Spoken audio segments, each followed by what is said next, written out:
नमस्कार दोस्तों, आज के वीडियो में हम लोग पढ़ेंगे नंद वंश के विषय में, जो कि आपके लिए काफ़ी इम्पॉर्टेंट और काफ़ी इंटरेस्टिंग होगा। तो आइए हम लोग देखते हैं इसका संस्थापक। तो संस्थापक इसका है महापद्मानंद। और महापद्मानंद के विषय में हम आपको बताए थे जब हम लोग शिशुनाग वंश पढ़ रहे थे, तो वहाँ पे हम आपको बताए थे कि शिशुनाग वंश के अंतिम शासक कौन था, कालाशोक। और महापद्मानंद नामक एक व्यक्ति ने पाटलिपुत्र में उसे चाकू मार करके हत्या कर दी और एक नए राजवंश की स्थापना की, जो कि प्राचीन भारत के इतिहास में हम उसे नंद वंश के नाम से जानते हैं। और डियोडोरस के अनुसार डियोडोरस क्या कहता है कि रानी ने पति को मरवा करके प्रेमी को राज्य दे दिया, क्योंकि इन दोनों के बीच अवैध संबंध थे। तो आइए हम लोग देखते हैं महापद्मानंद के विषय में। संस्थापक महापद्मानंद, और महापद्मानंद की उपाधियों से क्वेश्चन पूछे जाते हैं आपसे। तो देखिए उपाधियां,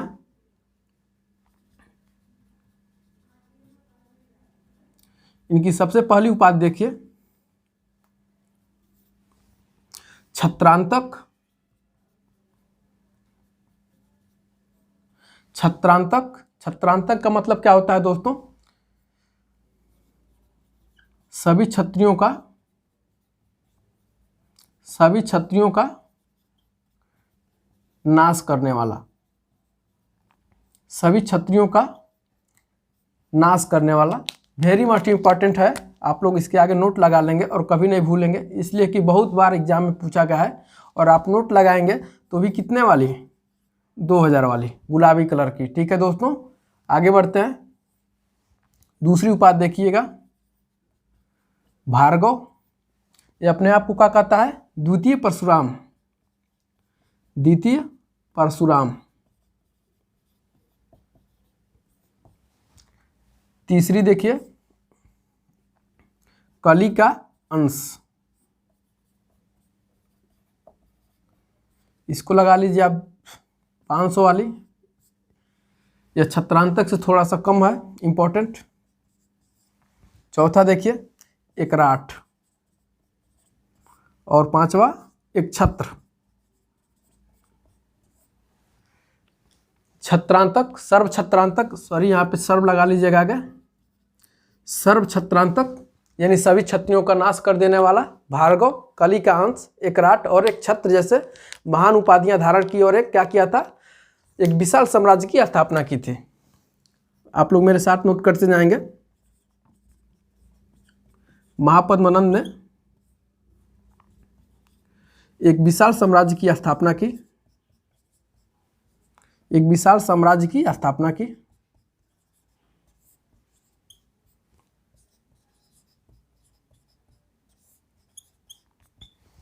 ठीक है दोस्तों। और खारवेल अपने हाथी गुफा अभिलेख में उल्लेखित करता है कि एक नंद राजा ने कलिंग पर आक्रमण करके वहां पे क्या किया था, तनसुल नहर का निर्माण कराया था। तो आप लोग इस क्वेश्चन पे अलर्ट रहिएगा, कैसे आपसे क्वेश्चन पूछा जाएगा, ध्यान देंगे आप लोग।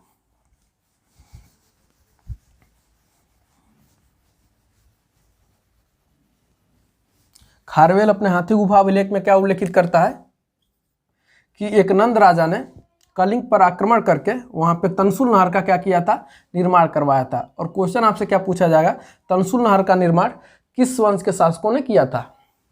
क्वेश्चन देखिए, तनसुल नहर का निर्माण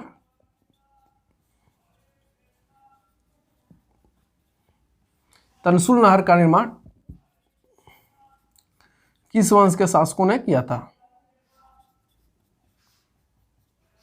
किस वंश के शासकों द्वारा करवाया गया था?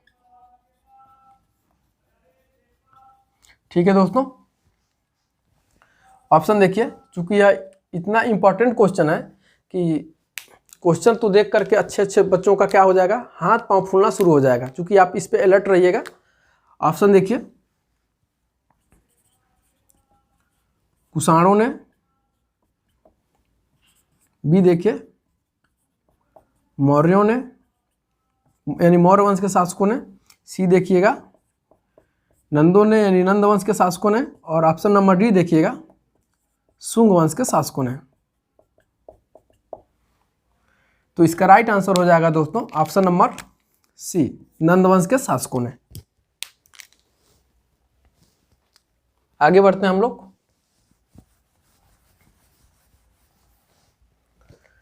वेरी मोस्ट इंपॉर्टेंट पॉइंट लिखिएगा आप लोग, very most important point. Ashtadhyayi के रचनाकार, अष्टाध्यायी के रचनाकार पाणिनि।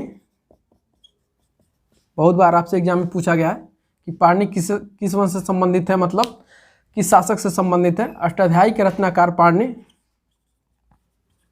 महापद्मानंद के क्या थे, मित्र थे। अष्टाध्यायी के रचनाकार पाणिनि महापद्मानंद के क्या थे, मित्र थे। और अष्टाध्यायी क्या है, आपसे क्वेश्चन कई बार पूछा गया है। एक व्याकरण ग्रंथ है, एक व्याकरण ग्रंथ, भूलेंगे नहीं। और यहीं पे आपसे क्वेश्चन पूछ दिया जाए कि महाभाष्य के लेखक पतंजलि किस वंश से संबंधित है, तो आप लोग मतलब किस वंश से संबंधित है, यानी किससे संबंधित है, किस शासक से रिलेटेड है, तो इसका ऑप्शन क्या होगा, शुंग वंश। ठीक है दोस्तों। और महापद्मानंद के दरबार में अनेक विद्वान रहते थे, लिख लीजिएगा आप लोग, इसको लिख लेंगे। वर्ष, उपवर्ष, कात्यायनी और वररुचि। इनके दरबार में वर्ष, उपवर्ष, कात्यायनी और वररुचि जैसे विद्वान रहते थे, जो कि काफ़ी इंपॉर्टेंट क्वेश्चन है। यहाँ से अगर क्वेश्चन पूछा जाएगा तो इसके आंसर देने के हालात में सिर्फ आप ही होंगे, जो पढ़ा है वही दे पाएगा। आगे बढ़ते हैं हम लोग।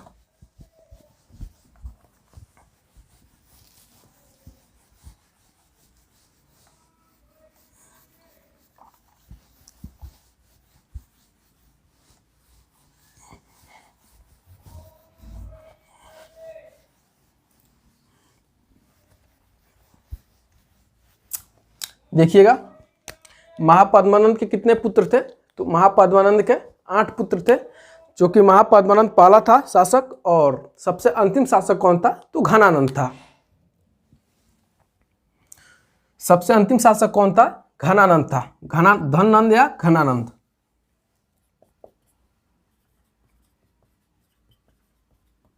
महापद्मानंद के 8 पुत्र थे, महापद्मानंद के 8 पुत्र थे। सबसे अंतिम पुत्र यानी सबसे छोटा पुत्र धननंद या धनानंद, धनानंद था। ठीक है दोस्तों। धनानंद को एक विद्वान है, यूनानी विद्वान कर्टियस, वह क्या कहता है, अग्रमीज कहता है। आप लिख लीजिएगा यहाँ पे, यूनानी विद्वान कर्टियस घनानंद को क्या कहता है, अग्रमीज कहता है।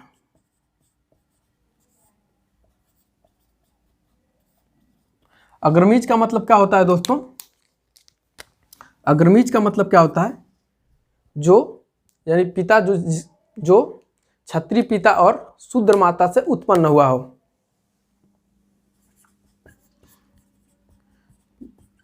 जो पिता के तरफ से क्षत्रिय, जो क्षत्रिय पिता और शूद्र माता से उत्पन्न हुआ हो, शूद्र माता से उत्पन्न हुआ हो, ऐसे पुत्र को क्या कहता है, अग्रमीज। आगे बढ़ते हैं। एक छोटी सी हेडिंग लगाइएगा, धननंद या Ghananand.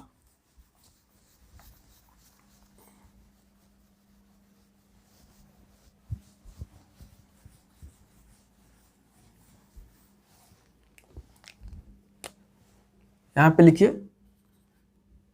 Dhanananda, very must important है। और इसका मंत्री कौन है, मंत्री तो भद्रसाल,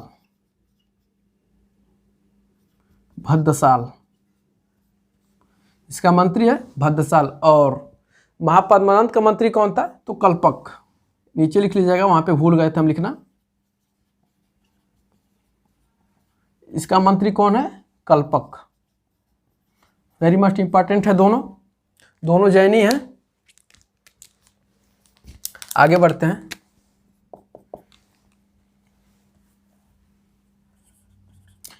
महावंश के अनुसार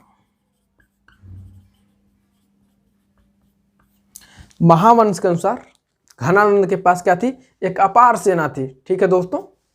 और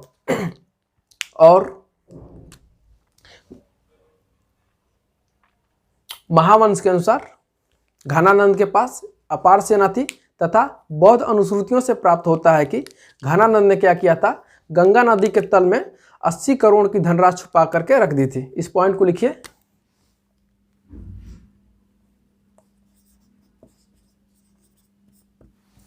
बौद्ध अनुश्रुतियों के अनुसार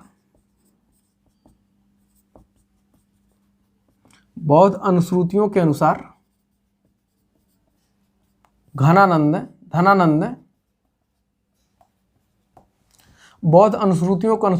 ने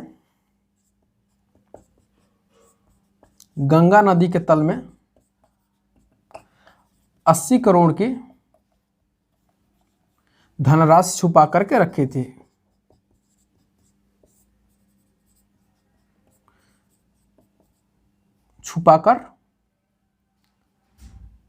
छुपाकर रख दी थी। ठीक है। ये चूंकि 80 करोड़ का क्या किया था? धनराशि क्या किया था? 80 करोड़ की धनराशि छुपा करके गंगा नदी के तल में रख दिया था। और नंदू ने क्या किया था? जनता पर असहाय कर लगाया। एकदम समझिए कि जनता को कमर तोड़ दिया था। यहां तक कि क्या किया था नंदू ने?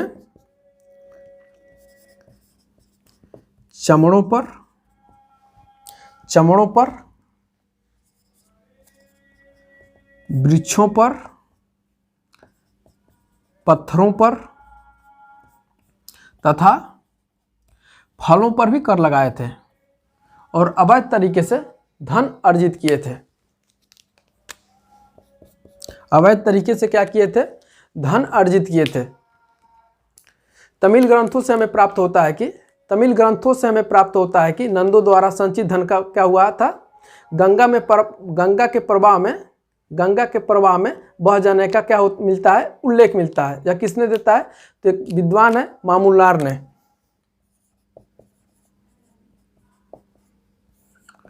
इसने क्या कहा कि तमिल ग्रंथों से हमें प्राप्त होता है कि नंदू द्वारा संचित धन का गंगा के प्रवाह में बह जाने का क्या मिलता है? उल्लेख देता है कौन? मामूलार ने। आप लोग इस पॉइंट को लिख लेंगे, उसके बाद हम लोग आगे बढ़ते हैं।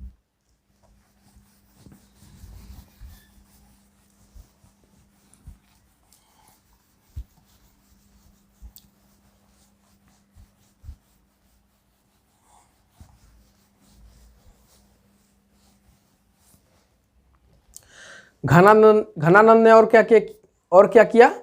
तो तक्षशिला के आचार्य चाणक्य को अपने दरबार में क्या किया था? अपमानित किया था। घनानंद ने तक्षशिला के आचार्य चाणक्य को अपने दरबार में क्या किया था? अपमानित किया था। चाणक्य कौन थे? इनकी चोटी थी चाणक्य की। और ये भी बेटा कसम खाया कि अब तुमको एकदम उखाड़ फेंकेंगे, ठीक है दोस्तों। किसको? घनानंद को अपमान किया था। अपमान का बदला लेने के लिए तो आप इसके आगे पॉइंट में लिखिए।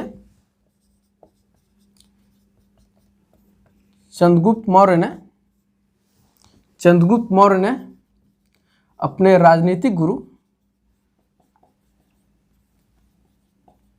चाणक्य के साथ मिलकर के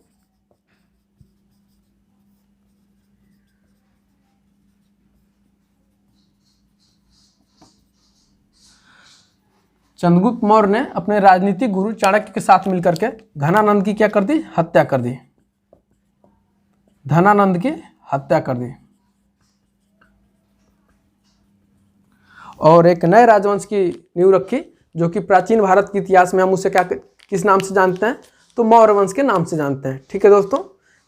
नंदवंश से संबंधित इतना ही पॉइंट थे हमारे पास। और आई होप ये वीडियो आपको बहुत पसंद आई होगी और आप हमें कमेंट करके ज़रूर बताइएगा कि यह टॉपिक आपको कैसा लगा। और मिलते हैं हम लोग नेक्स्ट वीडियो में, तब तक के लिए बहुत बहुत धन्यवाद।